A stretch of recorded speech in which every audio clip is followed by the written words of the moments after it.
ଶୃଙ୍ଖଳିତ ଜୀବନ ହିଁ ସଫଳତାର ମୂଳ ମନ୍ତ୍ର।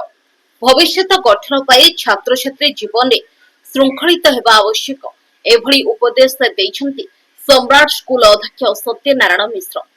ଯୁକ୍ତ 2 ଫଳାଫଳ ପ୍ରକାଶିତ ହେବା ପରେ ଅଭୂତପୂର୍ବ ସଫଳତାକୁ ନେଇ ଆଜି ସ୍କୁଲ କର୍ତ୍ତୃପକ୍ଷଙ୍କ ତରଫରୁ ମେଧାବୀଙ୍କୁ ସମ୍ବର୍ଦ୍ଧିତ କରାଯାଇଥିଲା, ଯାହାକୁ ଅଧ୍ୟକ୍ଷତା କରିଥିଲେ ଅଧ୍ୟକ୍ଷ ପ୍ରଫେସର ସତ୍ୟନାରାୟଣ ମିଶ୍ର। ଚଳିତ ବର୍ଷ 104 ଜଣ ବିଦ୍ୟାର୍ଥୀ ପରୀକ୍ଷା ଦେଇଥିବା ବେଳେ ସେଥିମଧ୍ୟରୁ 74 ପ୍ରଥମ ଶ୍ରେଣୀ ଓ 30 ଜଣ ଦ୍ୱିତୀୟ ଶ୍ରେଣୀରେ ଉତ୍ତୀର୍ଣ୍ଣ ହୋଇଛନ୍ତି। ମ୍ୟାଟ୍ରିକରେ ବହୁତ କମ୍ ମାର୍କ ରଖି ପାସ୍ ହୋଇଥିବା ଛାତ୍ରଛାତ୍ରୀ ସ୍କୁଲର ଶୃଙ୍ଖଳାରେ ବନ୍ଧା ହୋଇ ଯୁକ୍ତ 2 ସଫଳତା ହାସଲ କରିଛନ୍ତି। କେଜି ଠାରୁ ପିଜି ପର୍ଯ୍ୟନ୍ତ ପଢିବାକୁ ବ୍ୟବସ୍ଥା ରହିଛି। ଅଭିଜ୍ଞ ଶିକ୍ଷକ ମଣ୍ଡଳୀ, ଦକ୍ଷ ପ୍ରଶାସନିକ ମଣ୍ଡଳୀ, ଶୈକ୍ଷିକ ବାତାବରଣରୁ ଛାତ୍ରଛାତ୍ରୀମାନେ ସଫଳତାର ସୋପାନରେ ଯୋଡି ହୋଇଛନ୍ତି ବୋଲି ଅଧ୍ୟକ୍ଷ ପ୍ରଫେସର ଶ୍ରୀ ମିଶ୍ର କହିଥିଲେ। ଏଥିପାଇଁ ଆଜି ବିଦ୍ୟାର୍ଥୀଙ୍କୁ କଲେଜରେ ସମ୍ବର୍ଦ୍ଧିତ କରାଯାଇଛି। ବିଦ୍ୟାର୍ଥୀମାନେ ଶୃଙ୍ଖଳିତ ହୋଇ ପାଠ ପଢିଲେ ନିଶ୍ଚୟ ସଫଳ ହେବ ବୋଲି ସମ୍ବର୍ଦ୍ଧନା ଉତ୍ସବରେ ଅତିଥିମାନେ କହିଥିଲେ।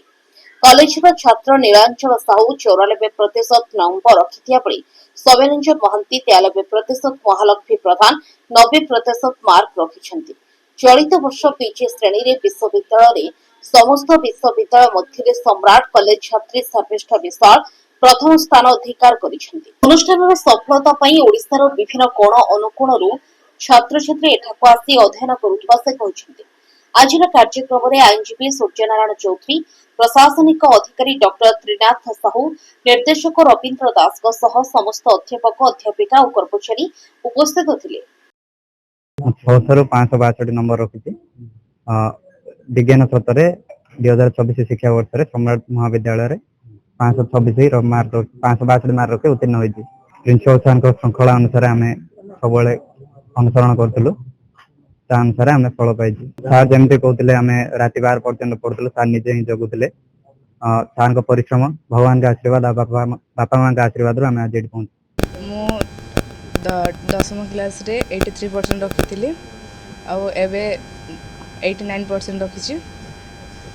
ତ ମୁଁ ମୋର ସଫଳତାର ଶ୍ରେୟ ଅଧ୍ୟକ୍ଷ ସାର୍ଙ୍କୁ, ବିଦ୍ୟାଳୟର ଶିକ୍ଷକ ଶିକ୍ଷୟିତ୍ରୀ ଓ ମୋର ଗୁରୁଜନମାନଙ୍କୁ ଦେବାକୁ ଚାହେଁ।